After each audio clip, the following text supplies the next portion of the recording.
All right, let's do it live on a First Friday Miracle edition of Cleveland Browns Daily. I am merely Bo. He is the great Z. Look at you and I. We didn't even coordinate this. Didn't coordinate. I was saying that I noticed this earlier but later in the show. Somehow. I was in 2 times at once. Earlier but later. But I looked over and I'm like, we are both wearing logoless black vests with black quarter zips underneath. I don't know. It's incredible. Really is. It happened. So I don't have anything in my catalog in a tan. So I'm like from a pant perspective? Yeah, I don't even have one. I was so close to putting on a gray pant. There were 2 that I had that yeah. I was pulling from, and I went this way. Look at those luminaries out there. There it is. Excitement.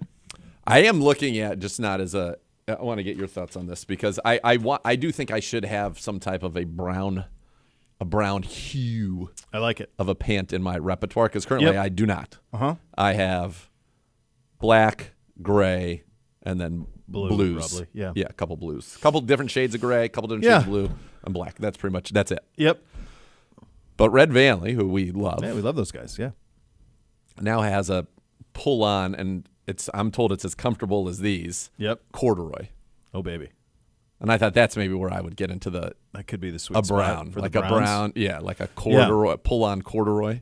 I like it. I mean, you can go with like a brown. You can go with like what I call it, like Indiana Jones khaki. Sure. Or then you can go like the cream, which I love a nice creme. Yeah. I thought those are kind of your 3. Those are going to be the 3 hues that I was thinking of, and that would add that to the repertoire. I like it. I like where your head's at on that. I've worked them in here in the last few When's the last time you wore a cord? 11 years old. Yeah, I mean it's been a long time. But like cords for me were code for we have to go to church. Okay. And it was the thing that I would have to wear to go to church or to family gatherings. I'd have to put on cords, and I hated the way that they sounded when you walked. It drove me nuts. So these are not that. So no, of course not. I'm sure the cord game has changed a great deal since Rustlers when I was 7 years old. I'm sure it's changed. But I just, from that point on, I haven't sought it out. Yeah. Because it just was negative. So I was with somebody who was wearing them. This is back when we were still golfing in this area, but late in the season. So and I was like, those are great. I was like, those look great. They're comfortable. If you're golfing in them, they're not giving you the no. Like so I think they feel like these on the inside. Wow. And they give you the cord on the outside. They're ahead of the game, man. Those guys. Yeah. Very, very ahead of the game. Yeah. That would be potentially a game changer. Yeah, that's where I'm going. That's where I'm going next. How you doing? You good? I'm good. A little warm up. A little warm up. We got obviously a lot. Preview of April. It's been a wild week. Obviously, let's do Harbaugh first. I mean that's the story. Yeah. We were off the air when this happened yesterday. That John Harbaugh would be relieved of duties in Baltimore. The reporting seems to have been.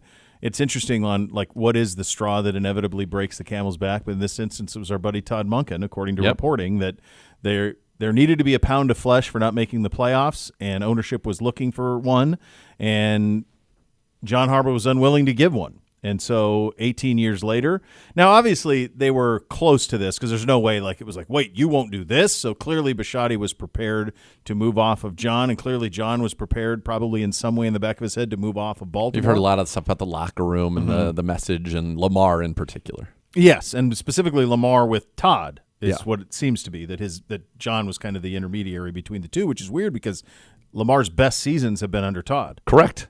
Which is it's weird that two of them, his 2 best seasons were under Todd, and one of them was not an MVP season, should have been. Right, and I just think that was just MVP fatigue is the only reason that didn't happen.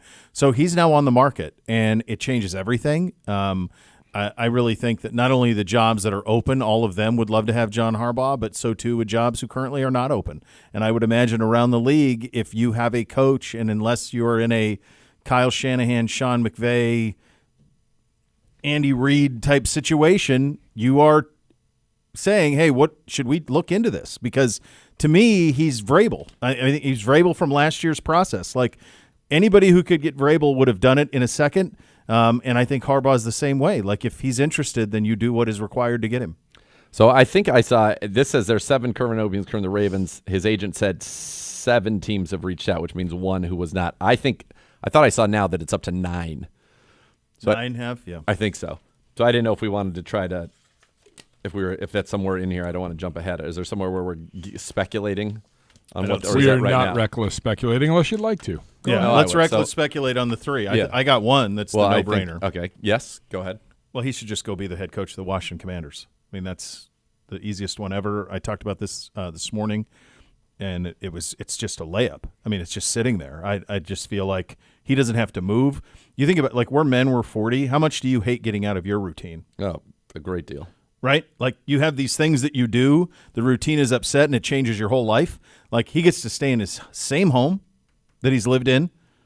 Not much change. He can take Monken with him if Todd doesn't get a head coaching job and Todd continues to like that relationship. They could run the offense that they've ran for Lamar, for Jaden. New ownership, getting a new stadium. Like, if you were to win again in Washington, it'd be pretty close to winning here type of a situation, as diehard as those fans are and how long they've been starving for a winner. Like, I mean, that to me, that's the one. They fired both coordinators the last 2 days. Like, well, that's number 1 for me. Now, okay. Number 2 for me would be in that same division, would be the Dallas Cowboys. How does Jerry not – of course Jerry's interested in that. I don't think he is, because if you think about it, the only coach that he's hired that could punch at Jerry's level was Parcells. And he did not love the experience. He didn't. And so everybody he's hired since has been – McCarthy's not exactly, but the other 2 that he hired, Schottenheimer and your boy, Jason Garrett, they're both like, whatever you need, sir. Jerry, how well has that gone for you? But I don't know that he cares about winning. I think he does. I think he cares about money. I think he cares about winning. Winning is money in this league. You Not make more money when you're winning. A little, but they make a lot no matter what. Of course. So, I thought of that too, but then I just put my own pushback to it was that's not the type of coach that he typically goes for. But they're ripe for it. They fired Eberflus, and that would be a layup. Yeah. All right, so Giants is an open job. Eagles would say no right now. Yeah. NFC North, I think Bears are good. Packers, I don't think are reaching out now, but perhaps if they moved on to LaFleur, which there are strange rumors about, Packers would be interesting. Maybe you go here, I go there. Yep. Like, you don't want LaFleur in Green Bay? No.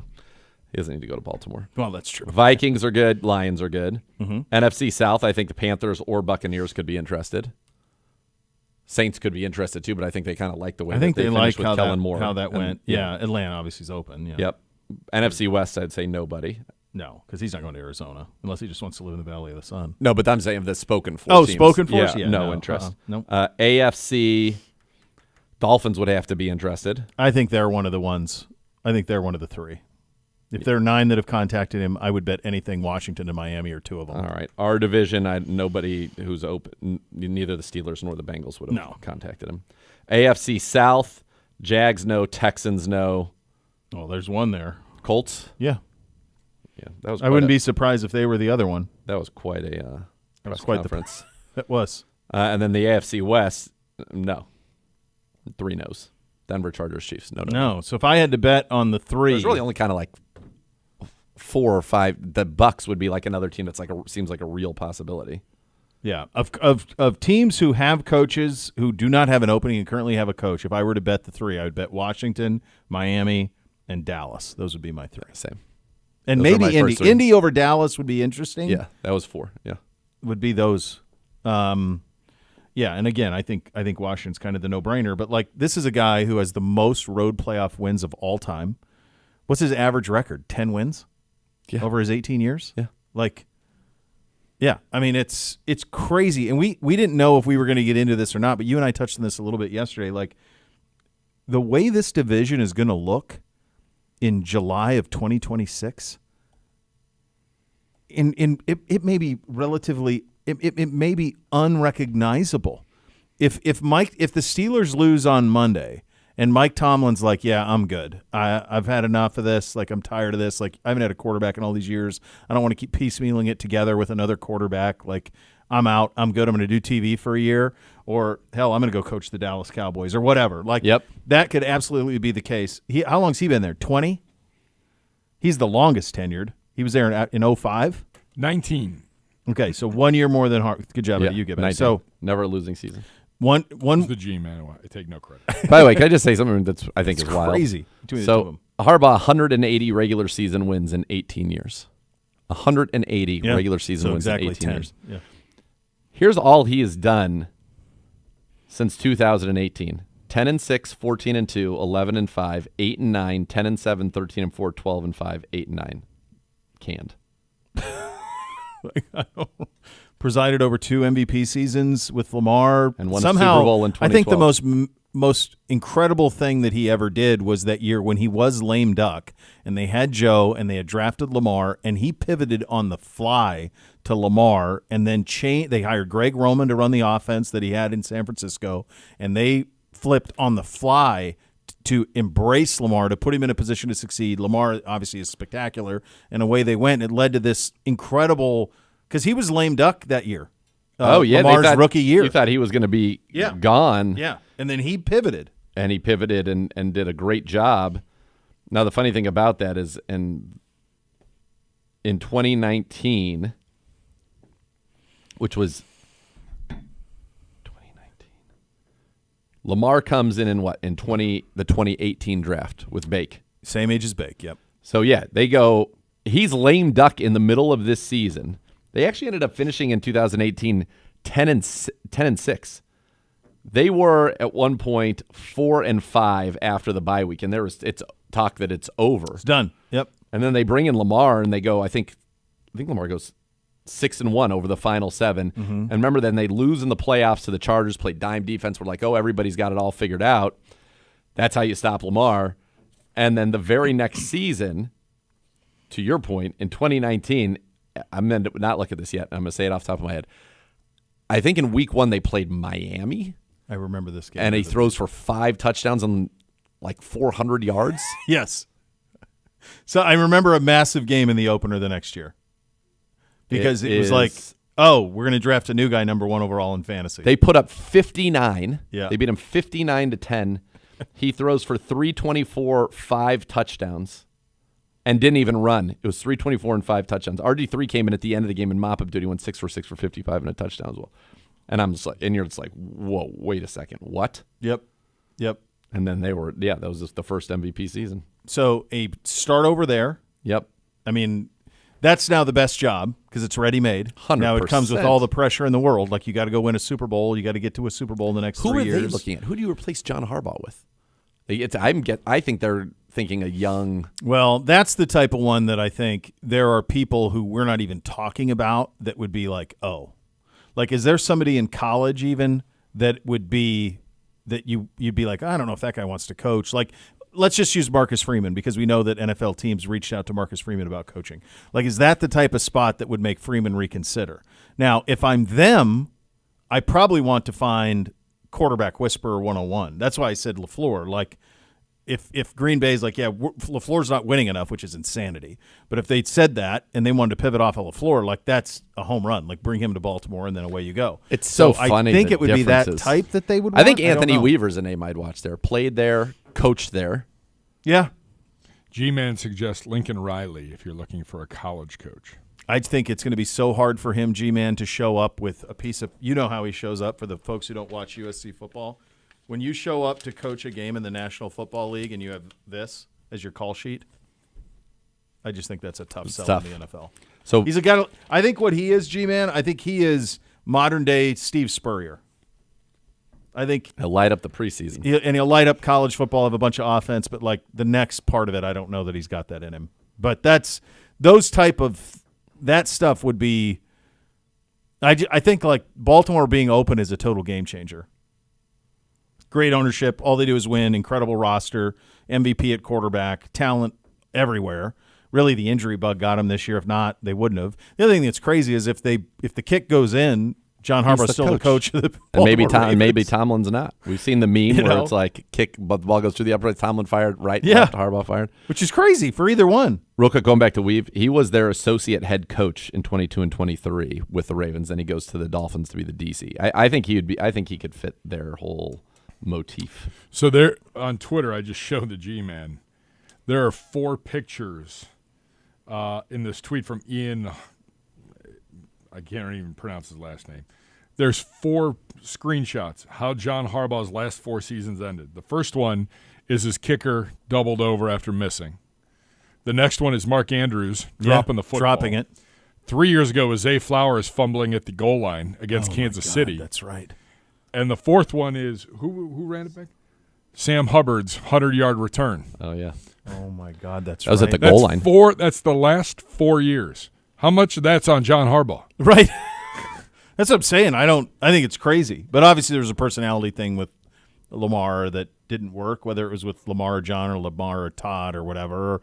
Or, sometimes if you're Bisciotti, I could see you could just be like, change for change's sake, man. Like we need to shake this up. For whatever reason, we haven't accomplished our ultimate goal with Lamar Jackson. We have him in this capacity for a little while longer. We have to take full advantage of it.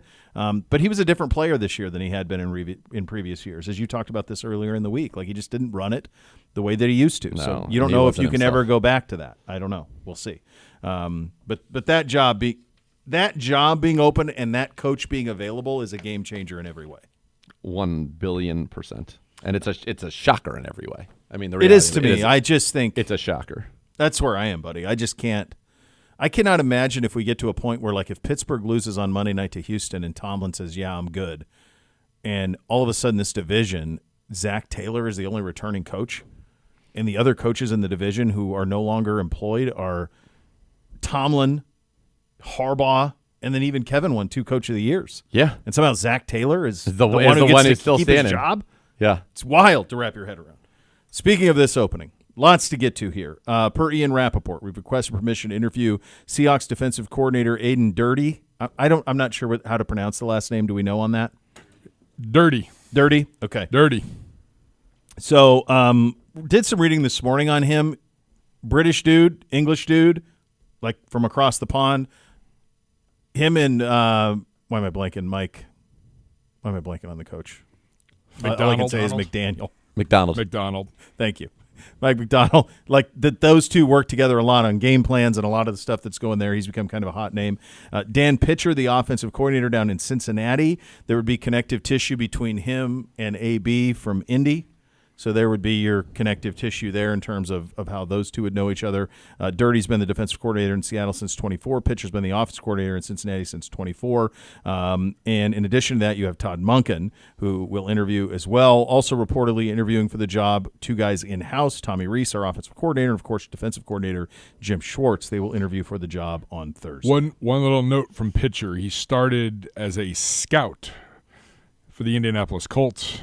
His boss was one Andrew Berry. Yeah, yep. I mean, some of this is just a little common sense. Yep. Like you want people who you know and you people who you liked or people that were interesting to you in your path on the way up. And AB's path took him through Indianapolis here and then 1 year in Philly. And so I just think you look for those connective tissues, and that's usually where to start on this type of stuff. Some other news, more as we got into this a little bit already, I guess, with the Harbaugh thing. But I think that I guess the next thing to be curious about is, will there be more jobs open? Yes. And I'm with you. I think that there will be, and I think the Harbaugh news changes that pretty dramatically. And I also think what happens this weekend could change that. Yes, I think there are.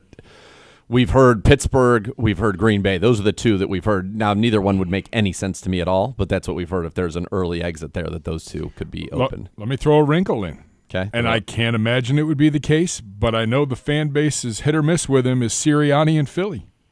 No. I don't think so, but it's been up, it's been down. It has, you're right. That's been a very contentious and Howie Roseman is not one to sit by if he thinks he can improve the team. No, it's true. Agreed. I mean, he fired Doug Peterson within what? I think that was just 2 years after he won the Super Bowl, wasn't it? Yeah. Pretty quick. Yeah. So, I mean, that's a good job out of you, Gibby. I mean, that could be one. That job could be open as well. Who knows what happens with Miami? And I do think that, like, we went through it kind of every team in the league. Every team in the league, unless you're just in love with your coach, should kick the tires on John Harbaugh. 100%. 100%. So how could you not? How could you not? Yeah. I mean, it was he is the one guy in this whole coaching search to me that it's like, I think he will have multiple, whatever you want, whatever structure you want, whatever salary you want, we want you. I think he's going to have he's going to go exactly where he wants to go. I don't think there's going to be a job that he wants that is available that he would not get. All right. I this just popped into my head. Is that wrong, right? You agree with that? I agree with everything you said. And I think that any team, almost every team in the NFL would offer him all of it. Yep. And I think he's probably the most attractive. He's probably even more attractive than Braves was last year, because there's a certain type with Vrave. Now we all loved him, right? Yep. But probably even more attractive than that. Here's the when is the last time that an MVP quarterback had a coaching change in the middle of his career? Manning is the only one I can think of who went from when Dungy retired to Caldwell. Rodgers with McCarthy? McCarthy to LaFleur. Yeah, towards the end. Yeah, Joe with Bill Walsh to Seifert. That's ways back. That's a succession. Right, succession rather than like. But how about fired? Fired. Probably McCarthy. Towards the end of Rodgers. Rodgers still in his prime because he won an MVP with LaFleur, so he's still in it. There's the one. And then Manning wasn't. Dungy didn't get fired, but like so whoever was coaching the Colts next, it was Chip Caldwell. Like you get to coach Peyton Manning, like in his prime. It just doesn't happen. Who was in Denver when he won? Was it John Fox? Johnny Fox. Yeah. Yeah. You just don't have. It is so rare. Yeah. That you get the chance to coach an MVP in the middle of his prime. Like it just at quarterback. Yeah. Matt Ryan, I don't think. He won it once. Yeah. And then he was kind of there was a change there for sure, but he wasn't on the level of Lamar. Not even close. No. Yeah. It's very rare. Very rare. That you see that. But yes, I'm with you. I think he is that's why I say Washington, because I think that's one of the, if that job became available, it would be the best job. You got a third-year superstar. You were just in the NFC Championship game last year. Working on building a new stadium for you. New stadium. The fans love him again. The ownership is going nuts. They're willing to spend.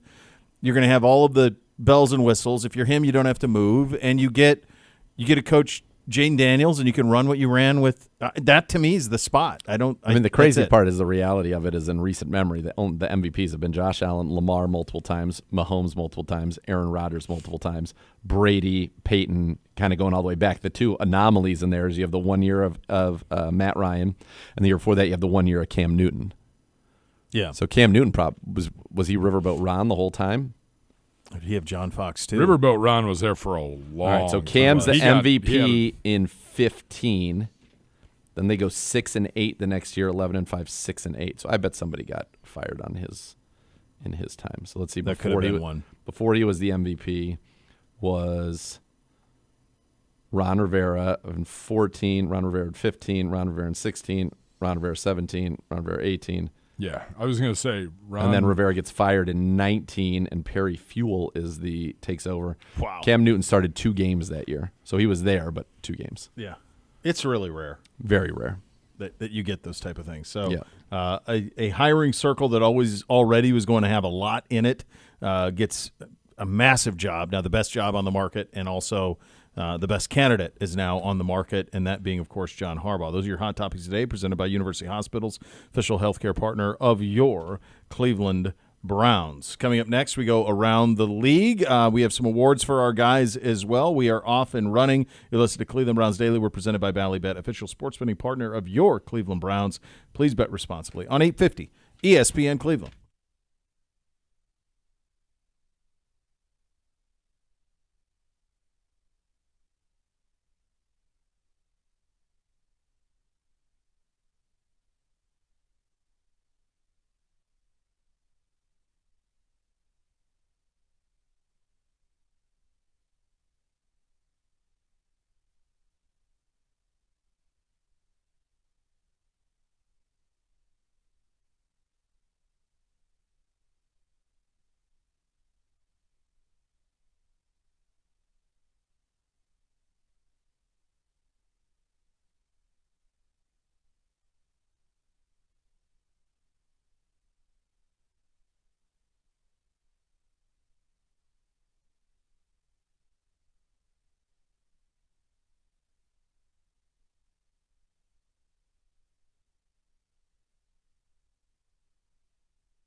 Add more fun to your fandom with the Ballybet Sportsbook app. Download today. Get 50 back in bonus bets. You place that first wager of 10 or more. Ballybet, official sports betting partner of your Cleveland Browns. Congratulations, and appropriately so, to our buddy Devin Bush.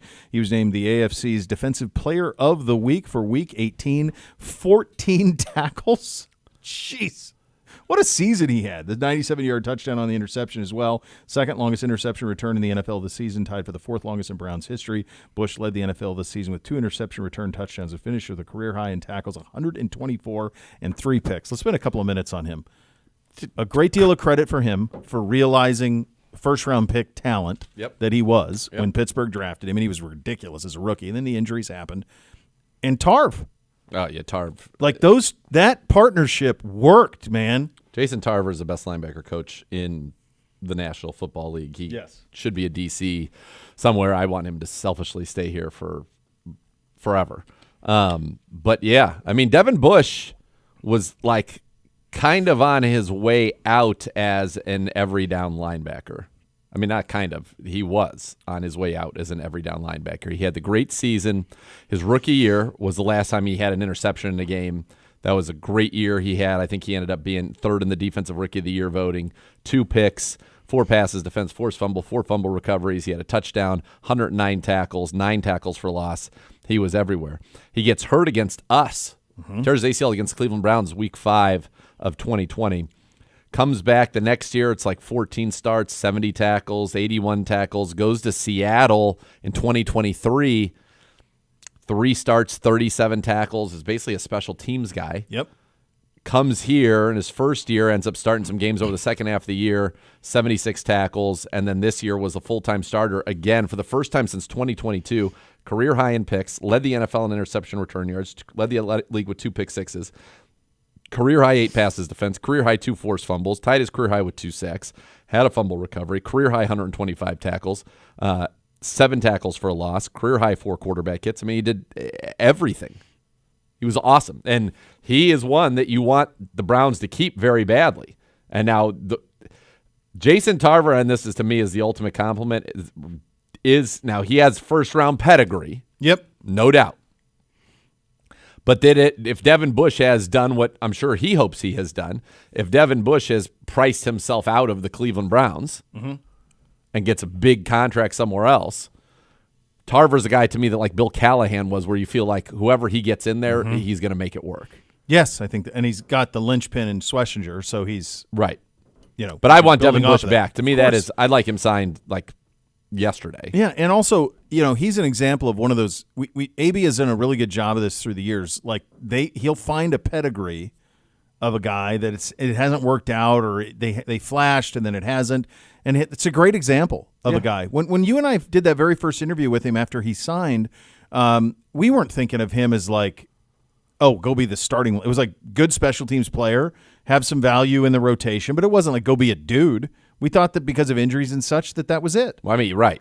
But we knew he could be a dude. Of course, I mean, in Michigan, he was a and he was great monster. at Pittsburgh as a rookie, like we remember it. But we thought that those days were past, certainly, and they weren't. And a great deal of credit to him, a great deal of credit to Tarv for what's happened. I'd like to keep him. Tarv told me that in the clip where Miles, tracks him down on and it looked like they were talking, and people were speculating if Miles wanted the ball or what was going on. He was just telling Devin that he was slow. He's like, "You're slow," which is hilarious. And Devin's like, "Okay, yeah, but block this guy." Right. Because if you watch that back, Miles ran him down quickly, like a by midfield gazelle. Yeah, long striding, like when the Buckeyes had Terrell Pryor, and I always thought he was such a long strider. Then it just eats up. It eats up, man. Ground. We talk about Devin Bush, and Devin's had an unbelievable year, and you talk about what AB's done, but like, here's another one, and this one, the credit goes to Ephraim Banda and Ronnie Hickman. Ronnie Hickman ended the year with 103 tackles. Yeah. 2 interceptions. Good job. 7 passes defensed. Like, we're talking about 2 guys that, Ronnie Hickman wasn't drafted. And look at the player he's become. Ronnie Hickman is a great story, and he is I'm pretty sure at the end of your 3 years as an undrafted, you're an exclusive rights free agent. So he's a guy who's going to be getting a contract as well. But, 100 tackle club, full-time starter, 2 picks, career-high 7 passes defense, career-high in tackles. Yeah. Our defensive staff is elite, which is exactly why nobody wants them to go anywhere. You have Jacques Cesar as a top defensive line coach. Tarv, I think, might be the best linebackers coach in the league. Brandon Lynch might be the best cornerback coach in the league, and Bonda is an elite safeties coach. I was going to say, if you want to talk about assistant coaches of the year, I mean, every one of them can make a case for all of our defensive staff. Tarver really should. Look what Brandon Lynch did with Tyson Campbell. Look what I mean. B. Lynch. B. Lynch at the beginning of the season, the beginning of the year, his top 4 corners were going to be Denzel, Greg Newsome, MJ Emerson, and Cam Mitchell. Mm-hmm. Emerson goes down immediately, gets hurt. Greg ends up getting traded. Cam Mitchell is on the Colts, is out of here in a few days. And look at what he was able to do. He had D'Angelo Ross and Sam Webb playing respectable against pretty darn good competition. He had Trey Avery ready to play in the slot against the Steelers. Yeah, he's I really think Tarver, B. Lynch, and Bonda will all end up being DCs. I don't know if that's something that Jacques Cesar wants to do. Yeah. But if he did, he's certainly capable of it. But it's an unbelievable step, which is why you want to keep it all. That's exactly why you want to keep it all.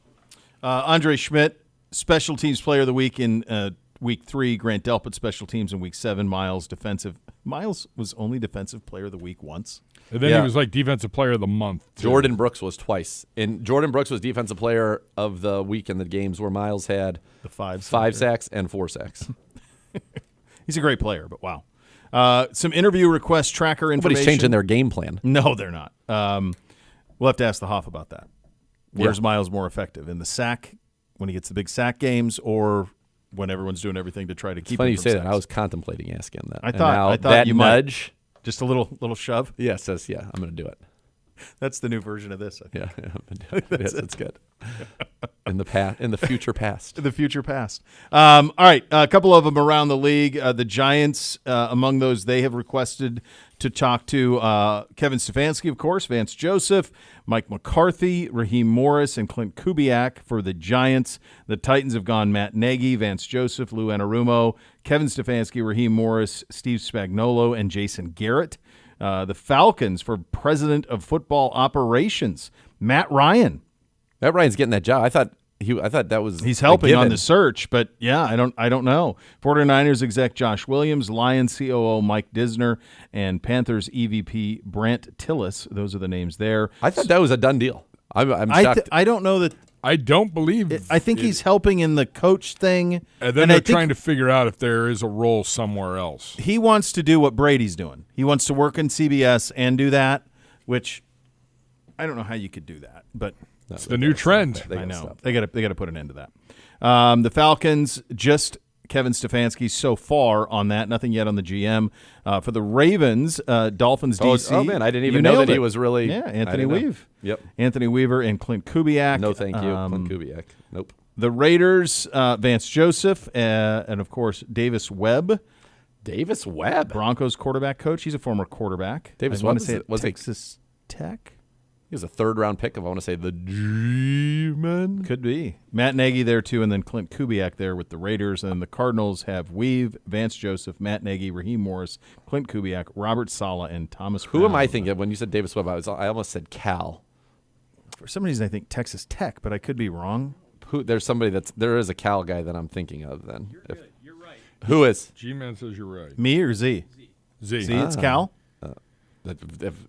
I'm looking up right now. University Yeah, of Cal Berkeley. Yeah, Davis he was Webb's big, 30 6'5". That's what I remember. Yeah, he's from Texas. Hold on, he did play at Texas Tech. Okay, there you go. I'm like 2013 to We're both right. 2015, and Cal Berkeley in 2016. So the connective tissue there, I think, is the coach. I think did Sonny Dykes coach at Cal? Uh-huh. Okay, so that's I think that I think he went to Cal and then he was a part of that, and then Sonny went to TCU. Davis Webb, third-round pick of the Giants. Then went to the Jets, then the Bills, back to the Giants. 5-year career. That was a nice. He's just 30. That just tells you the stuff that is in our, like how amazing the human brain is. Like, when's the last time you thought about Davis Webb? Never. Never. You had Texas Tech, I had Cal, and that he was drafted in the 3rd round by the Giants. No chance. Why is that in my brain? No chance. Absolutely no chance. We're going to do a little wild card edition of Guess the Scores with Dr. Z. It's coming up next. You'll listen to Cleveland Browns Daily, presented by Ballybet. Official sports betting partner of Cleveland Browns. Please bet responsibly on 850 ESPN Cleveland.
All right, kids, it is that time for a wild card weekend edition of Guess the Scores with Dr. Z. I like this added nugget here with the get-in prices to get into these. The G-Man found them. I think that's very funny. Now, the cool thing about what's really interesting about this, and I don't know, we haven't talked about this, nor should we, but the college football we'll talk about it tomorrow, I guess.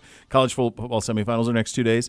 You can get in for – think about – this is how stupid among the million – here's your latest example of how stupid college football is. Ole Miss is playing Miami. Arizona. One of the two semifinal sites is Atlanta. The other semifinal site is Phoenix. Guess where they're playing? Miami against Ole Miss. Phoenix. That's right. The other one is Oregon against Indiana. Guess where they're playing? Atlanta. So they're asking Oregon fans to go to Miami last week, which is the furthest possible bowl destination you could ever go. Yep. And now they have to go to Atlanta. Why? Why don't they just use common Because sense they're on idiots. the teams that are in it? There is no common sense to it. It's absurd. Nonsense. Of course they should do that. Is it locked based on the bracket? Yes, but it's all nebulous. You don't have to block anything. You can do whatever you want. They're literally making up the rules. They're trying to give one team's fan base the knowledge of 100% where they're playing. I guess, but nobody would have had Ole Miss against Miami. Nope. The heavy favorites were Georgia and Ohio State. Yep. So what good did it do? Everyone still had to scramble in a week to do the. No, to do it should be geographically matched. Of course. So you can get into all of that. Was to say you can get into Ole Miss Miami for $54. It's a college semifinal in the desert. It's next Thursday night for $54. Wow. I bet that price even comes down. It will be. It'll be $8. By the way, what's going on based on these? What's going on in Pittsburgh? That's embarrassing. That is a little embarrassing. All right, Rams and Panthers should be the cheapest get-in price. First playoff in a long time there, yeah. though, so that might have something to do with it. All right, we start on Saturday. This is your afternoon game. Los Angeles Rams at Carolina Panthers. Joe Davis, Greg Olson, Pam Oliver, Christina Pink on the call. The get-in price, $157. Rams at 4:30 we kick things off. Rams at Panthers. Again, Rams. Why can't we do 3 games on Saturday and 3 on Sunday? Is just stupid to me. Beyond me.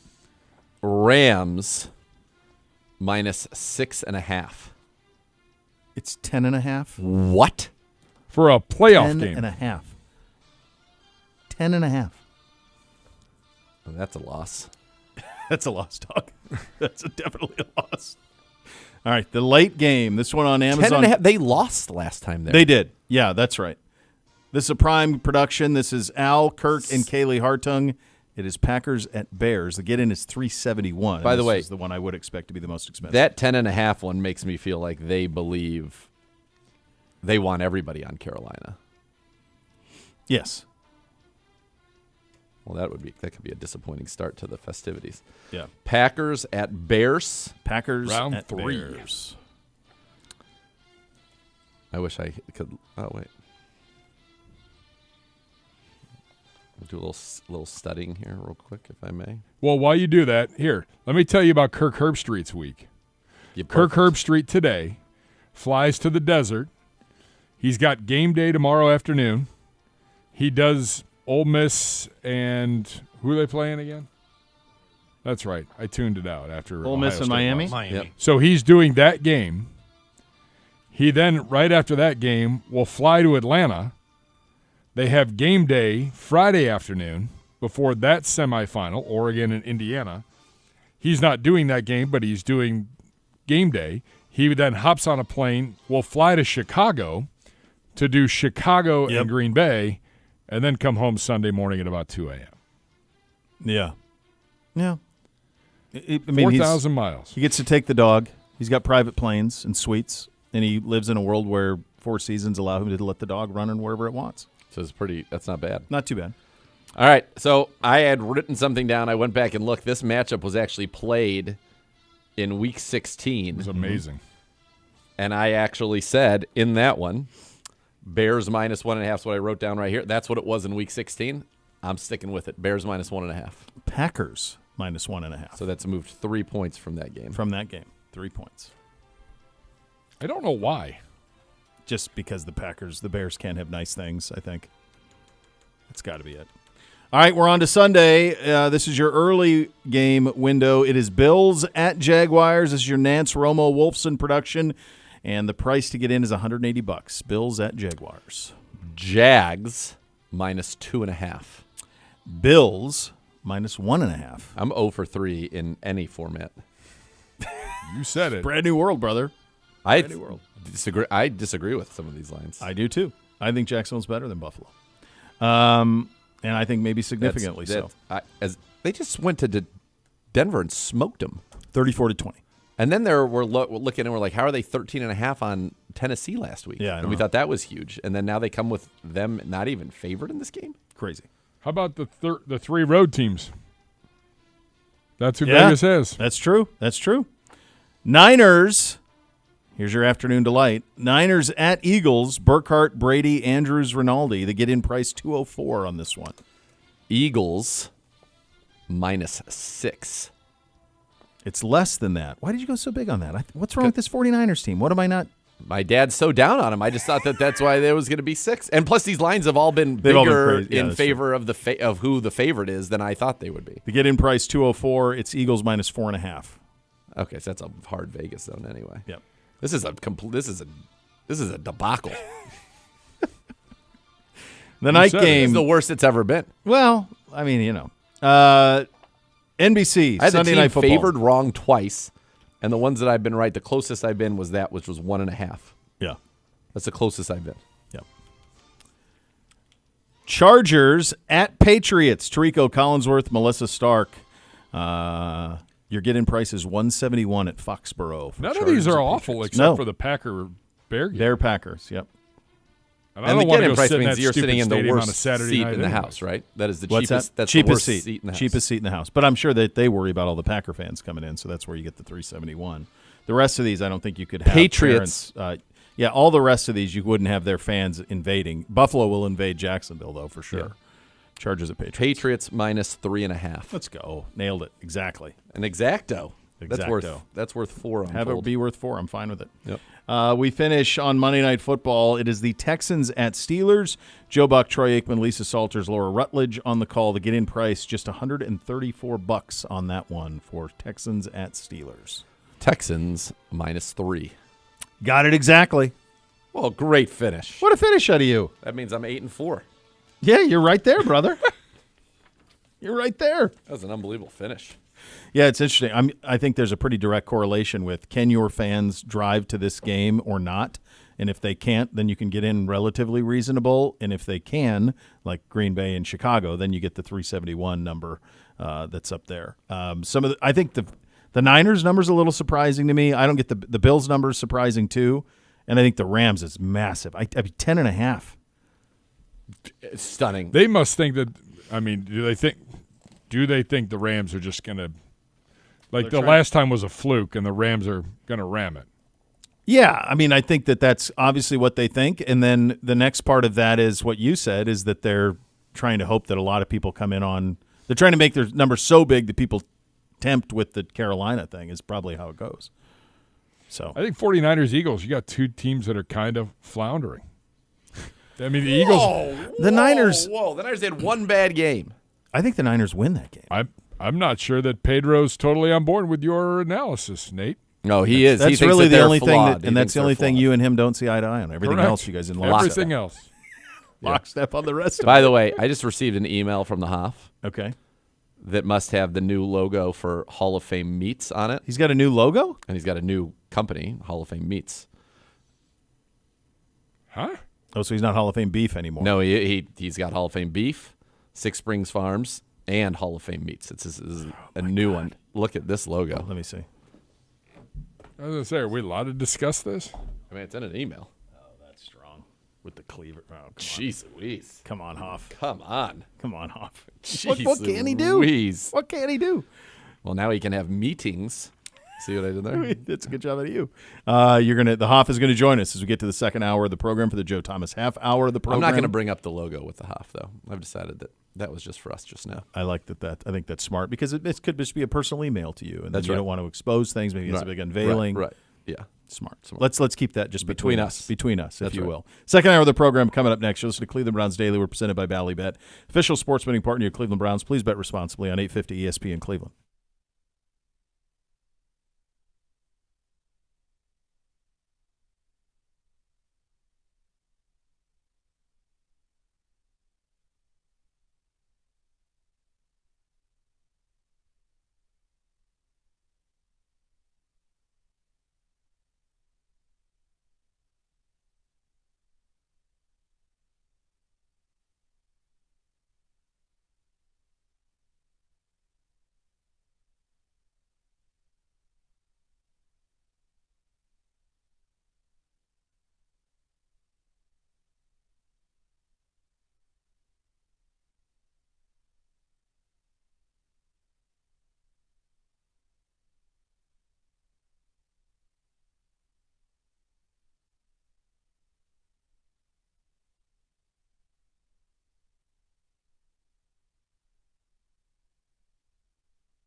Feed the circular economy by supplying Ohio companies and others in the Midwest the material they need to place what you put in your bins to good use. To learn more about the facility and how you can recycle more, visit Rumpke.com today. The Joe Thomas half hour of the program coming up in about 15 minutes from now. Between now and then, we ranked the AFC teams yesterday. Do you have any buyer's remorse on what? Because you and I both went Pats won. Yeah. I don't have any buyer's remorse. Not yet. Yeah. I can't have any remorse for 2 weeks. Yeah, Nathan had Patriots 1, Denver 2, Buffalo 3, Houston 4, Jacksonville 5, Chargers 6, Pukers 7. Bishop had Patriots 1, Jacksonville 2, Buffalo 3, Denver 4, Houston 5, and the same 6 and 7 with Chargers and Pukers. Okay. All right. And so now we're going to do the same with the NFC. Yep. Well, we'll have the same just pulled 7. a 6-7, and I want to fire him. Kids are still the Bootsy's still into that. It's hanging on. It's hanging on. The older ones are they're over it because once the Thank parents God. get it, then that's kind of the end of it. Yeah. Okay. So your field is Seahawks, Bears, Eagles, Panthers, Ramit, Niners, Packers. And is this like in the order that We're going 7-1 again. that they can win it? I don't know. It's power rankings. We were supposed to power rank all yes. 14 together, but we tweaked it. We tweaked it. Well, All right. they can't. We can't match any of them up except for these ones. So Okay. All right. Number 7. Go ahead, Number Gibby. 7. That's going to be the consensus. Carolina Panthers. Yeah, they're 8-9. Yep. We were talking about that a little bit yesterday, like with the Atlanta opening. Like 8-9 won the division. Won the division. What are we doing? Come on, man. What are we even doing here? Yeah, Carolina. Yep. Number 6. Number 6. Number 6. The Chicago Bears. Number 6. Good job, Kev. Same. Yeah, Bears at 6. Wow, no faith. I have faith. I grew up a Bears fan, and they don't ever win these games. They just don't. They lose to Green Bay at home. And they're just gonna Smoke and Jay, right? Didn't Smoke and Jay Cutler have a Smoke and Jay had an NFC Championship game, I want to say, at home against Green Bay. Is that the game he sat out? Or No, he just got went hurt. To the He got bench? hurt, and then then came everybody back. said he sat out, and he had like a lacerated He was, like, kidney or something, severely some injured. massive internal injury. Yeah. So I got them at 6 as well. Smoke and Jay's a lot of things, but he was a tough guy. He's one of those guys where I wish he would have shown a little bit more of what he is now then. If he was the personality that he was on that Cavallari show where That he was- just stole her spotlight and I think led to their demise. I think it led to their divorce. Yeah. I think it led to everything that she did after that in her life, like dating the celebrity, the online kid or whatever, like all of that. I think it led to all of it. Yeah. I think she could not believe that he was better at she had the one thing she was good at, and she was great on, what was that show? The Hills? No, the one before that. Laguna Beach. Laguna Beach. Yeah. She was incredible on Laguna Beach. Like incredible heroine, all of that stuff. Yep. Villain, good guy, wherever you want to view her. She Not played the it drug. perfectly. Yeah. No, not the drug. And she was probably like, well, I can do this better than you. And then Cutler was better Yeah, he stole by 1,000 miles. He was a He was scene the only reason to watch stealer. that show? Oh, he was. We used That to was do can't recaps. miss. We used to do recaps of him of We his did. performance. He had those hunting cameras. Yeah. Just nonsense. He's It was unreal. he was great. Yeah. Yeah, Bears 6. Bears. Next. Number 5. It's a dramatic number. The Philadelphia Eagles. This will be our first difference. I got Green Bay here. Ooh. I've got Green Bay at 5. Just weird vibes with them last month. Yeah.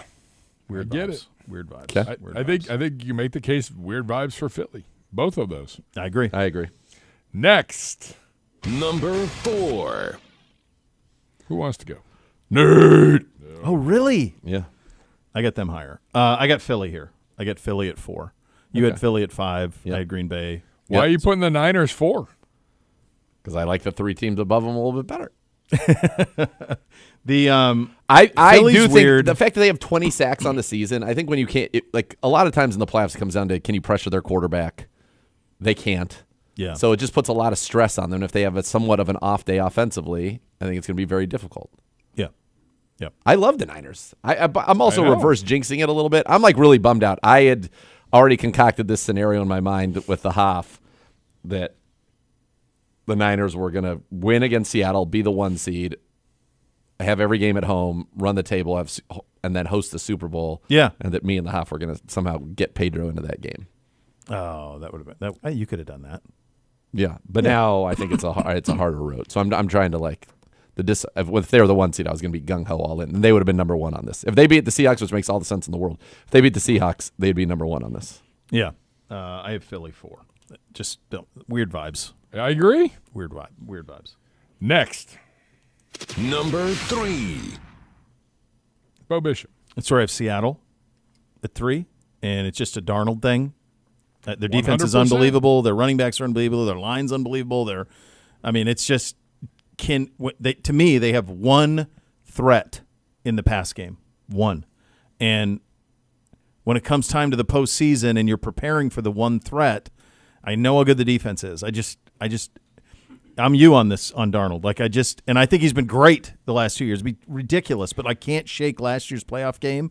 And until he does it, and he doesn't have to win the Super Bowl for me. Like, he's already validated everything. He's validated the contract, all of it. Like, he's a tremendous quarterback. He's a top half of the league quarterback, all those things. Yep. But that's the next step, right? And compared to the other two guys I have ahead, I just don't trust him as much as I trust them. Zaguro. This is number 3. Yep. The Green Bay Packers. I haven't seen Jordan Love in a while. I still like their team. If they had Micah, I'm probably too high on them, honestly. I probably should bump them down to 4 and put the Niners at 3. That's what I'm going to do. Niners at 3, Green Bay at 4. Okay. I knew you'd come around. Yeah, thank you. You're totally back in the will. Next. Yes. Number I'm trying to reverse 2. jinx it. I should be in the will for my plan. I feel like he could do that. Who else would go in it other than you? You are the will. You never know. It could just be. It could be like. He could be like. You remember when? He's like. You remember when I was Pedro and I got mad and then you started calling me not Pedro? Well, the will is for not Nate. That's amazing. Number 2, Zagura. The Seattle Seahawks. Dominant defense, running game. It's going to be a tough place to play to come in there and beat them there. So I like them a great deal. Bishop. I go Spumoni here. Nerd. Just trust. I trust Kyle. I trust Purdy. I trust McCaffrey. They're battered. They don't get up. I get it, but I remember how good they've looked the last month up until the game against Seattle. I can't shake that, and the fact that when Kyle gets in the postseason, they usually make a run. So, I have them at 2.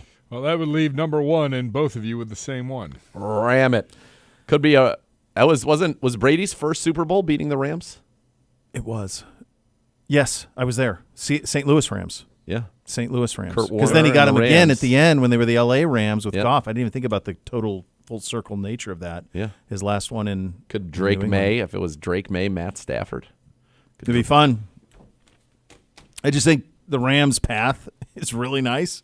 Yeah. They get at Carolina, Being the 5 seed was so much better than being the Yeah. 6 seed. and then they reset, right? They always reseed, reseed it. So it's possible they could get a home, but if not, I got that defense and I got Stafford.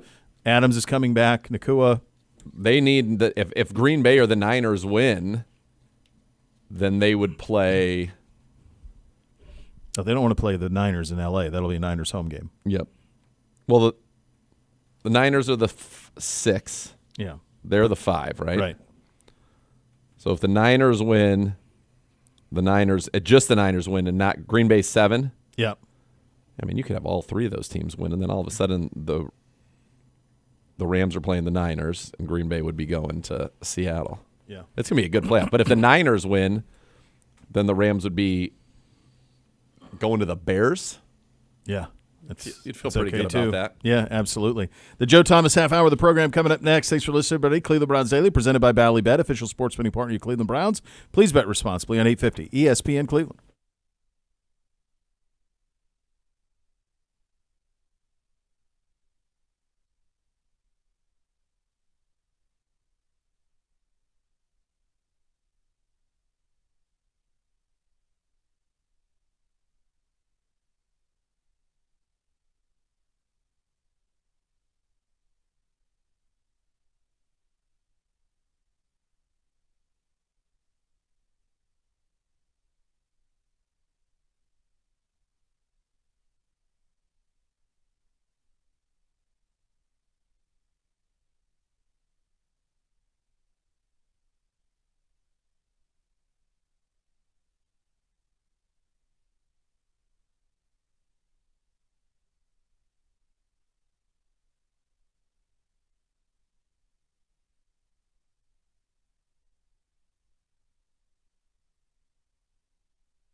And welcome into the Joe Thomas half hour of the program here on Cleveland Browns Daily. Lots to get to with the Hoff. We've got ski trips in Europe. We've got meat Santas. We've got a beard on the Hoff. He looks spectacular. But we've got some business, too. And that starts with Kevin Stefanski being relieved of duties 6 years in, two-time Coach of the Year, 2 playoff appearances. I know you got to know Kevin pretty good in the time that he was here. What did you make of the decision to move on? What did you make of the job that he did here?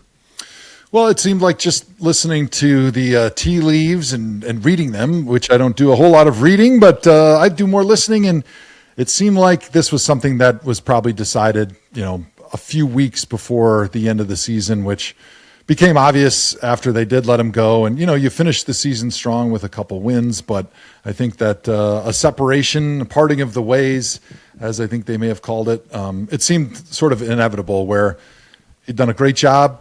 2 Coach of the Year, winning seasons, winning a playoff game.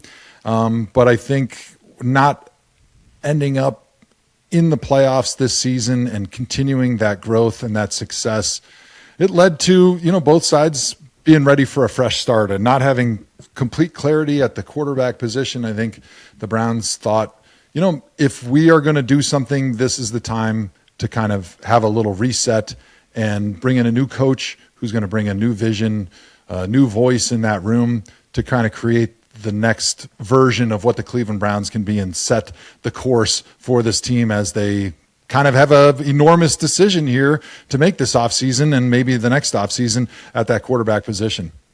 Yeah, we're in day 3 of the big 120 days. Yeah. And, it is going to be big. Andrew Berry is leading the search. What did you think of the fact that it was, we've all heard so long that those two are kind of joined at the hip, but that the decision is that Andrew Berry will stay and he will lead the search for the next coach? Yeah, I was a little surprised just because, typically when you're going to let a coach go, you want to have all options available. And there's plenty of coaches out there, especially ones that have more pelts on the wall, that are going to say, hey, I want say in personnel. I want to be able to hire my own general manager. But I think it was pretty clear the draft that Andrew had this year and then the behind-the-scenes vision and communication that he'd had with the Haslams and the people making the decision left them comfortable saying, you know what, we like the things that Andrew is doing. We like what he did with this last draft. And also I think it's important to note, the reason that we were in the situation that we've been in the last couple of years was because of the Deshaun Watson trade and losing those draft choices to bring him in here and the salary cap space. And so you were really handcuffed with what you could do to put together a winning playoff team. And I think if Andrew Berry was maybe the person that was pushing for it in those moments, which had been speculated about, I think he probably would have been let go with Kevin. But it seems like by deciding to keep Andrew, they love his vision, but also they are saying that he maybe was not the person that was responsible for the Deshaun Watson trade, which will go down in history as one of the worst in NFL histories. Yeah, it's a spot now where you say, okay, now what do we need? Here's what we know. We know we have a championship defense. We know we need major reconstruction on the offensive line, probably the biggest reconstruction of the offensive line in a generation, yes. Quite honestly. Yes. And then beyond that, you got to have an answer at quarterback. You know that you have 3 of them that are currently under contract here. Are any of them the answer? Those are questions that have to be answered. And so then the next thing is, who is the coach that's going to come in here and have a massive say in all of this? And we don't know that specifically, Hoff, but one thing that I do think is interesting is what type of coach should they be looking for? If you were Andrew Berry, if you were in ownership, what coach would you be looking for this franchise right now? What type of coach? I'm always a big believer in if you are looking for a quarterback or if you have a young quarterback, you need to go with an offensive-minded coach because everything in the NFL in today's league revolves around that quarterback position and the offense and the team that you build around that spot. And it's so important to be able to have that guy that's tied with that quarterback, that's your franchise quarterback, that's going to be in-house until he's not, because of performance or retirement, it's just too critical to not want to go with an offensive-minded guy. I think anybody from the Shanahan tree would be great. It's still the best offense in the league. It's still the thing that gives you the most opportunities to attack a defense. And so I think looking for potentially somebody on the offensive side of the football that can work with either Shedeur Sanders or whoever we bring in to be that quarterback spot, to grow together, to build their vision of the Cleveland Browns offense. I think that is exactly what you want. And as much as I love some of these options that are out there, namely in the building with Jim Schwartz, who I think would be a fantastic head coach, I just worry so much that if you finally solve that quarterback position and you've got a great offensive coordinator that is building that relationship and developing that young quarterback, eventually he's going to get poached and go somewhere else. And where does that leave you? Now, that's not to say that you should not even consider somebody like a John Harbaugh, who's a fantastic head coach who just was released by the Baltimore Ravens. But I think primarily you need to focus your search around the offensive side of the ball. And I think Harbaugh would have to do and say something in those meetings when they bring him in there that would just blow you away so much, that gives you confidence that he can not only solve our problems right now, but that when we do have the success we all hope that we have, it's not going to come crashing down because the person that was the architect of the greatness that you have in front of you leaves and goes and becomes a head coach somewhere else. I think he'd just be able to say, well, this was my setup for 18 years. Yeah. And it went pretty well. I averaged winning 10 games a year for 18 years, and we had OCs come and go. I think the question with Harbaugh, I think it would be obvious that everybody would want him in the league. I think he is by far and away the number one candidate. What would be, if you were kind of, put yourself in Jimmy's shoes and AB, how are you selling this to John Harbaugh? So one, I think you need to dig into the human emotion of revenge, right? Hey, what better way to get back to the Ravens who did you dirty, in my opinion, because looking back to that game last weekend, that kicker makes the kick at the end of the game. They win the division. There's no way he gets fired. He's still the coach. Still the coach. There's no Today. way. You Yes. can't. None. I just won the division. Yep. So for him, I'm sure he's thinking like, have I not done enough for you guys? Like, I get that when you don't make the playoffs, people are frustrated and they're going to point fingers to this or that and say like, oh, well, he lost the locker room, he lost Lamar, and, that's our most important piece of resource in the entire franchise. But, he's got to be feeling as he wakes up this morning like, man, they really screwed me. And I did not deserve the ending to a historic, potentially Hall of Fame career that he's put together as a head coach and finish the way I did, being fired unceremoniously after your kicker misses a kick. And so I would be saying, hey, look, we've done a good job of rebuilding our salary cap after the Deshaun Watson trade. We've got some nice draft choices, and we've got this great defense and this good core nucleus of young players that if you come in here, you're going to be able to have the decision-making authority, not only to, of course, bring in your coordinators and find a quarterback that works with your vision of this team, but you've got this great young nucleus. You could build a great team, and by the way, you can stick it to the Ravens 2 times every year. Yeah, I think he is he is obviously the candidate. That there are probably jobs that aren't yet open that are being discussed if they should be open. I know we talked about Washington earlier in the show. That just seems like a no-brainer. Like he doesn't have to move, and he can bring Monken with him, and away you go. The other thing with him is, to me, it feels a little bit like Vrabel last year. Like, what do you want?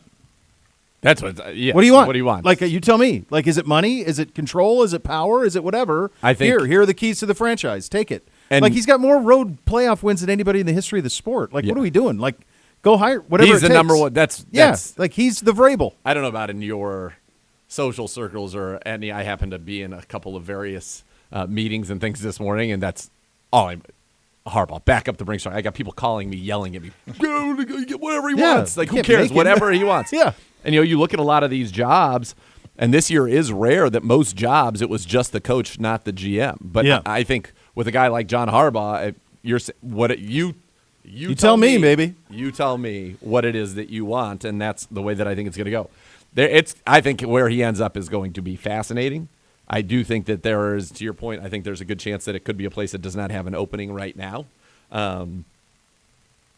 It's going to be nuts. I can't believe the Ravens have a head coach opening. The Ravens have had 3 coaches in their history. Right. It went Marchibroda for 3 years, Billick for 9, yep. and then him for 18. That's it. 18 years. Yeah, it's crazy. And we talked about this, Hoff, Nathan and I talked about this yesterday. Like, we kind of organically stumbled into it before we knew about the Harbaugh. But, like, this division is going to be turned on its head in the next 6 months. These teams are not even going to look anything similarly, except for perhaps Cincinnati. But all the rest of these teams are going to look so different than how they look to start this season off.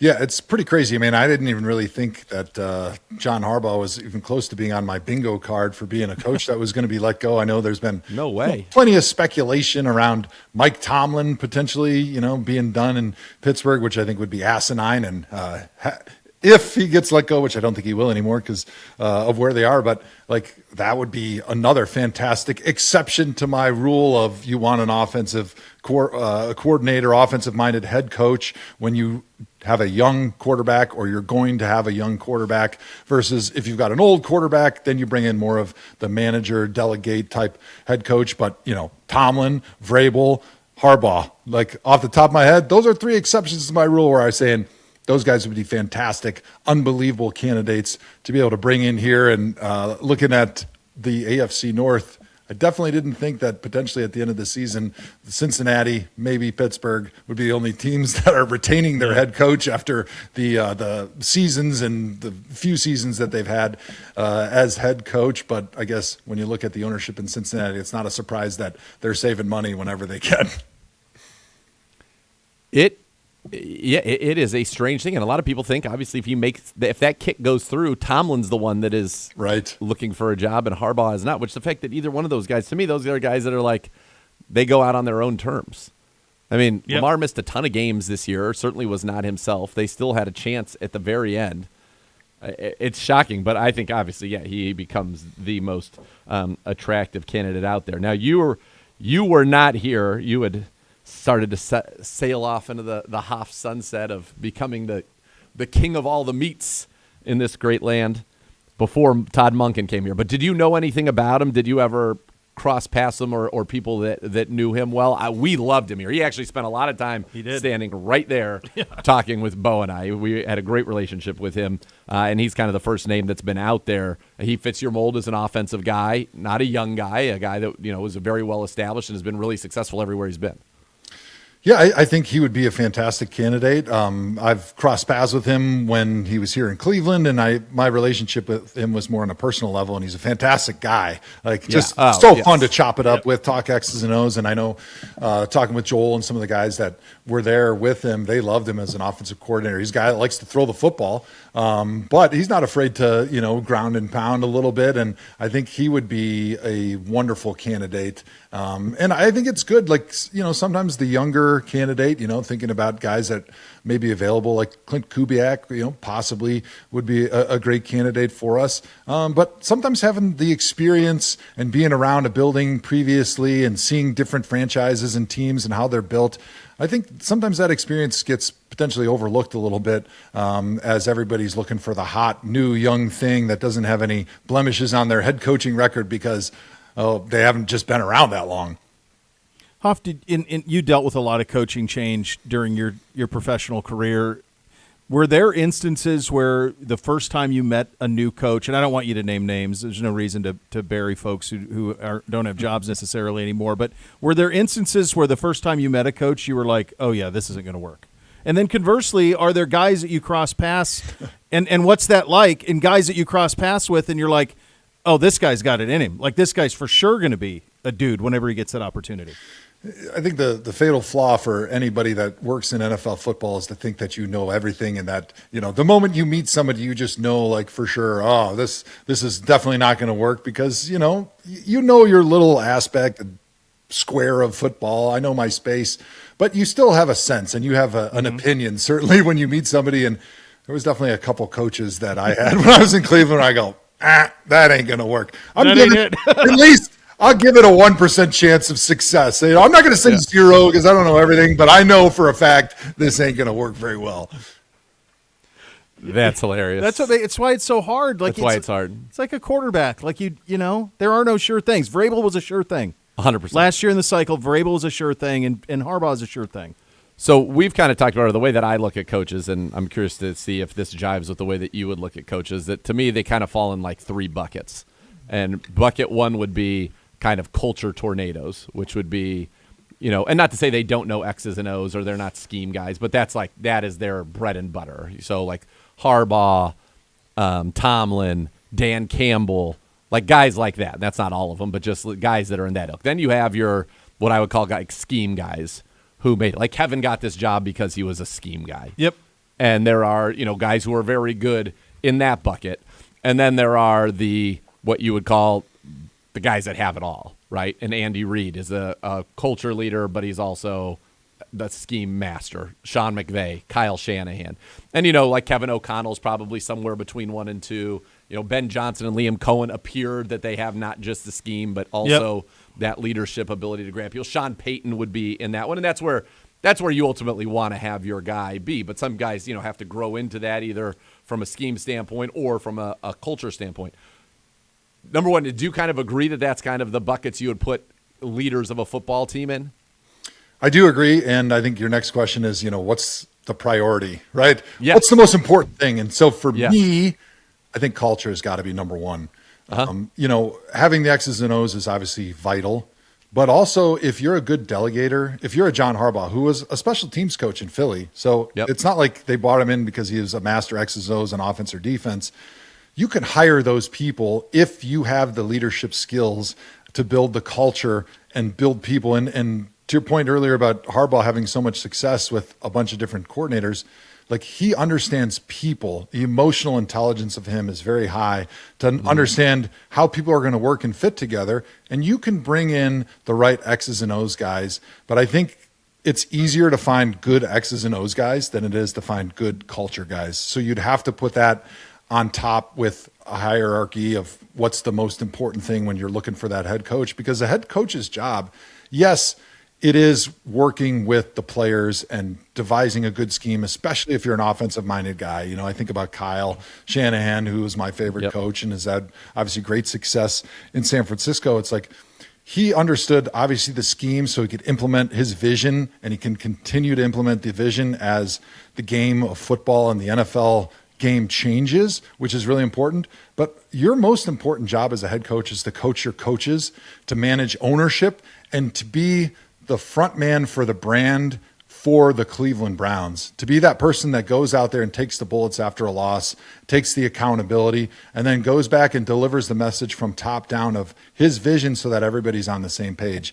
And that's a really hard role because you have to be good at a lot of things. You have to be nimble and tactful and managing the ownership and managing media and the fans. You have to be sometimes tough with your own coaching staff to make sure that they understand it's your way or the highway. But you also have to be a really good communicator, which I think is maybe underrated a little bit, because you're talking to like 30 coaches on a daily basis, trying to communicate your vision and that game plan in that week. And it's not always that easy to be clear and concise exactly what you want in those moments, especially when things get heated with all those different coaches. And then you also have to be able to be a great communicator with your players, and so that they relate to you, but they also respect you. It's a really, really challenging role. And that's why finding those great culture leader guys are so hard. Yeah, it is. Yeah. It's brutal. All right, let's spend a little time on the season, the finale in Cincinnati, and we start with the Trench Report. It's brought to you by Big Fig, the mattress made for more, crafted in Cleveland, just like our Browns. The Trench Report history was made on Sunday. You put a great video up of the reaction in your house, Hoff, as that happened, but Miles did it. He got number 23, and the rest is history, as they say.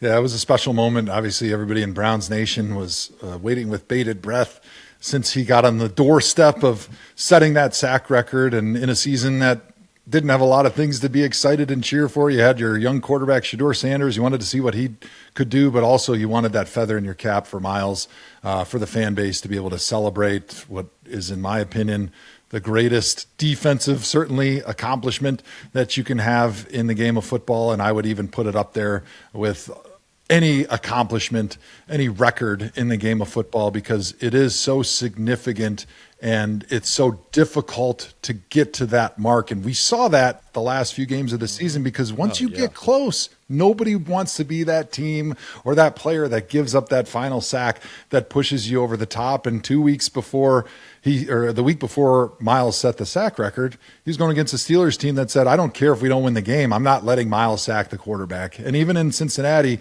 they didn't quite take the same approach, but I think the time that he got that sack that set the record was the very first time it was a true drop back pass that they gave Miles a one-on-one with the left tackle. So to be able to set that record is so hard, and it's so different than when you're setting, let's say, an offensive passing touchdowns record or yards record from a quarterback or whatever. Like, yeah, teams are going to try to take that away, but they're not just going to drop 9 guys in coverage and force you to run the football because they're still trying to win the game. And who cares what defense was out there when you set the passing touchdown record or whatever, but everybody remembers who that quarterback and left tackle were that gave up that sack that broke the record. So hats off to Miles. It was such an amazing moment for Browns Nation and, in my household, my little piece of Browns Nation for all of us, because a lot of my kids have been able to grow up a little bit with Miles. My last season in the NFL, Miles was there. My kids were running on the field and getting to know him and interact with him, getting his autograph, getting pictures. And so there's a huge affinity for him as a human being, and seeing him set that record and putting in that work, and deservedly so, being the sack champion of NFL history. Were you worried he wasn't going to get it? I was. I mean, yeah, us too. I was real worried. Like we felt so good. Oh, he's got 2 games left.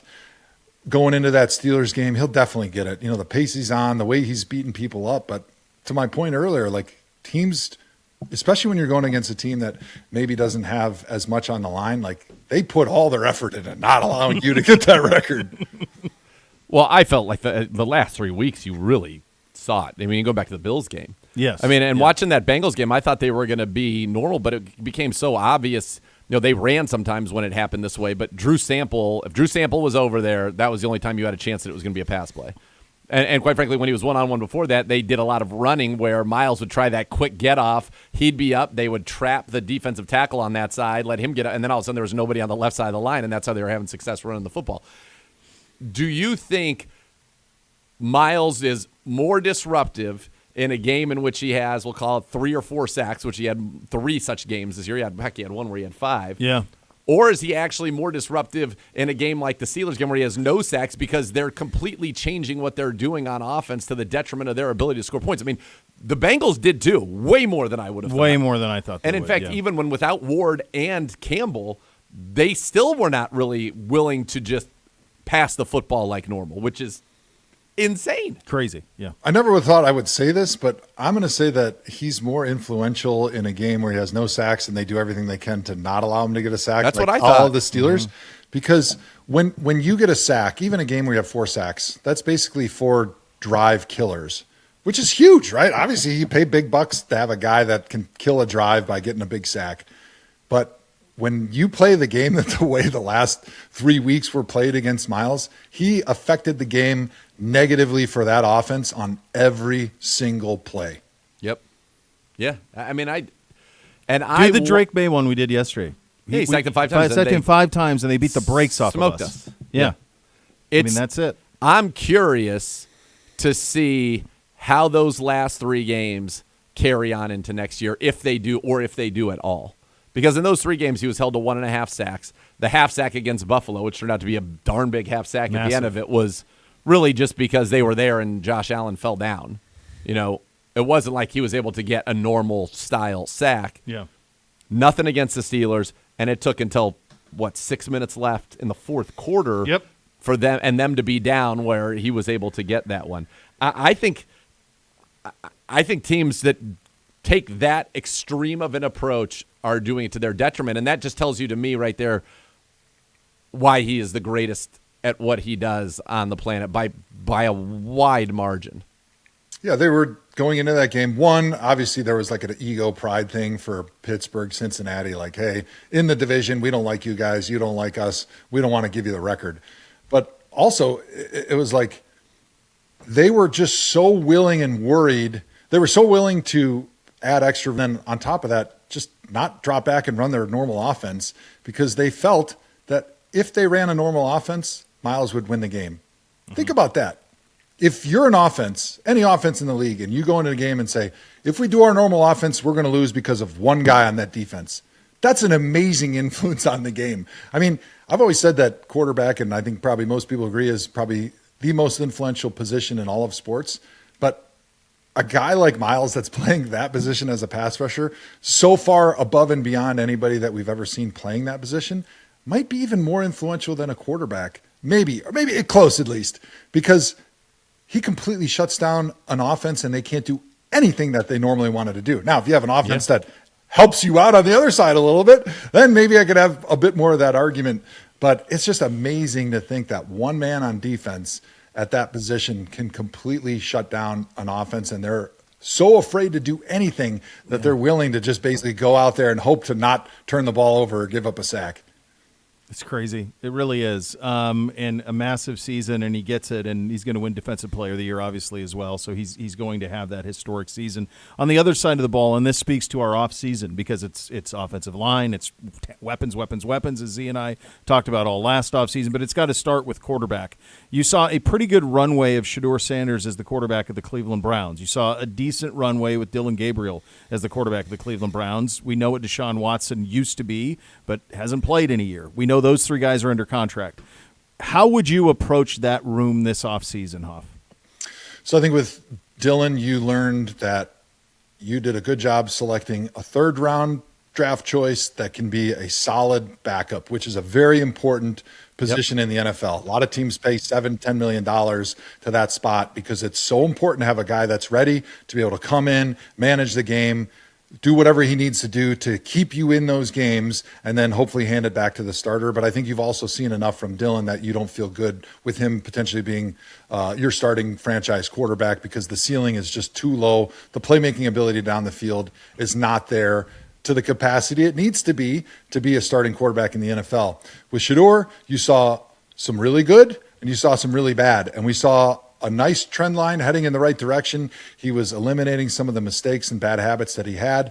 But then the last game of the year, you saw a lot of those bad habits, and he just frankly did not play very well. And so I think with Shedeur, you saw enough good and enough bad that you don't have a definitive answer of, yes, he's our starting franchise quarterback, or no, he's not our starting franchise quarterback, which leads you to a decision that is going to hinge on what happens as they evaluate these rookie quarterbacks in this draft class. Now, sitting at 6 might be a little tough to go up and get somebody if you really love him, but I think knowing that, hey, we feel good enough about Shedeur that if he is potentially the guy that we have next year, we can give him a whole year and we'll learn a lot, and it'll be value to the franchise, either finding out if he is our guy or finding out if he's not our guy.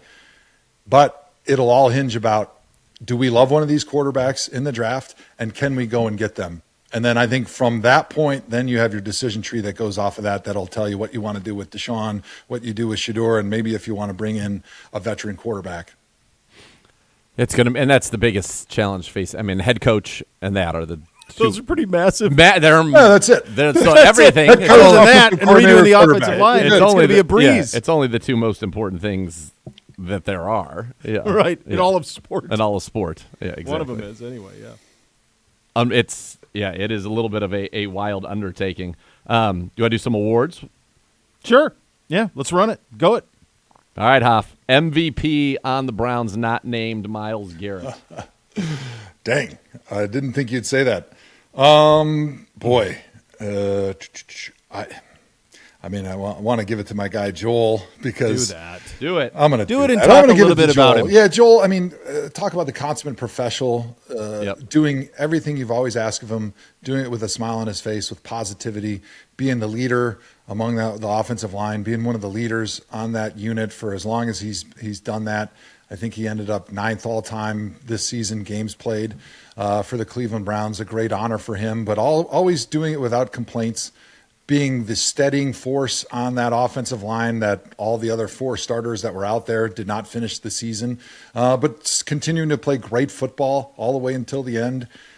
Just giving me a ton of pride. And I think one of the things for me is, like, I've never had a lot of pride in my own accomplishments in football. And, you know, as a Hall of Famer, it's like, well, what does that mean? You know, how do you not have pride in the gold jacket, which that's great. Have some pride. I'm happy about it. Don't get me wrong. But, like, the pride that I feel welling up inside of me is when I feel like the servant that I've tried to be in my football career and now in my post-football life is watching the people that I've tried to serve and tried to do the things that I could to help them, see them have that success. And that's why I had so much pride when Miles got that sack record, because in my own small way, when he was a rookie, I felt like I did what I could to try to be a servant to help him see the game from a left tackle's perspective. And obviously he did 99.999% on his own.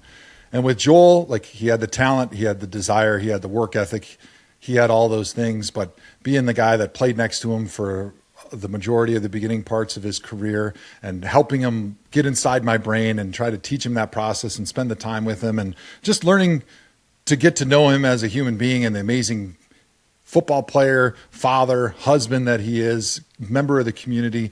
I had so much pride just watching him out there and finishing the season with such incredible play and doing it and getting a couple wins, beating the Steelers at home. If this was his last game, to me, I was so happy that he was able to finish those last couple games the way he did. So he told me that if that is it, he thought it was pretty cool. His first win ever was week 2 of 2014 when you guys beat the Saints.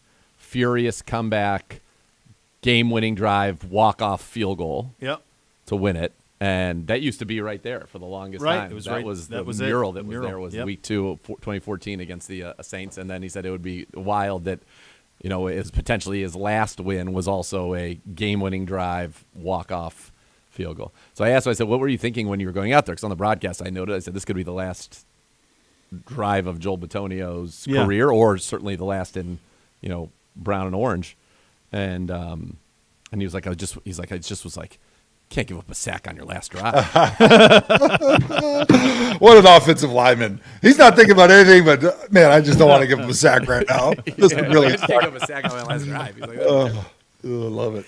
Hoff, we won't hold you to any of this, but I don't believe we're scheduled to talk to you again until after the NFL season is finalized. I'm sure Say we'll it talk. ain't so. Well, you know, these things. He's a busy man. He's the meat king, for crying out loud now. Hoff, as you looked at the brackets, AFC, NFC, which two teams do you kind of say, I like the look of those guys coming out of there, and I look the like of those guys coming out of there? What do you kind of see as a Super Bowl? And again, we won't hold this against you. Yeah, I appreciate it. Don't hold it against me. Man, just watching the Seahawks and the way they beat the 49ers towards the end of the season, I was like, geez, I hadn't seen a whole lot of Seahawks games this year, and I don't think I had appreciation for how great that defense is, how they fly around, how their assignments sound, how they tackle.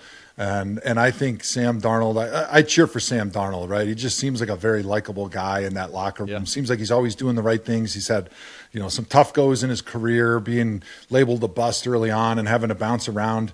I'm cheering for the Seahawks a little bit, and I also think that they're probably the team to beat coming out of the NFC because of that great defense that they have. And I'm hoping that Sam Darnold gets over the little yips that he's had in big moments throughout his career. And then the AFC side is kind of crazy. I mean, anybody really could come out of there, and I wouldn't be totally surprised. I know the Patriots are probably everybody's favorite, but I like Josh Allen. I think that when in doubt, if a lot of things are equal, you trust the quarterback in those big moments, putting the team on his back, and there's nobody in that AFC that I trust more than Josh Allen. There you go. Seahawks, Bills. I don't want the Hoff to go. By the way, speaking of the Seahawks and that defense, the Browns have asked permission to interview their current defensive coordinator, Aiden. I don't know. Is it a silent E? I don't know. Is it Aiden Durd? This is the guy from across the pond. Yeah, he's an England native. So yeah, you'd get an accent. He's British. He's British. Yeah. Or English, Are however you it may British? be. Well done out of you. Hoff, great seeing you. You look great. The beard looks great. Fantastic. How long are you going to let it go? Have you decided? No decisions yet. There's been some conversations from the movie side of my life about having to film some more scenes and doing other things there. And so if that happens, to Vegas? TBD. It might be in L.A., the studio out there possibly. So Hollywood Hoff. The current plan is don't shave it until the wife and kids complain that they're finding birds' nests in it, or if I have to shave it for work. Otherwise, long and beautiful and flowing, keeping me warm in these Wisconsin winters out on the farm. Are you going to keep it kind of at that length, or are you looking to like add some real length to this. You know, I like bushing it out a little bit. I'm not as big of a fan of like the Nick Mangold, God rest his soul, like the really big long beard, the wizard beard. But I can't say I'm totally against it. I don't know. We'll have to cross the bridge when we get there. But that's going to take a little more time. I love it. Yeah. The meat wizard. I like that. Where does it stop? The meat. Great talking to you, Hoff. Wizard. Let's go. See. All right, there he goes. There's your Joe Thomas half hour of the program, and there goes Cleveland Browns Daily. Thanks for listening, everybody. 850 ESPN Cleveland.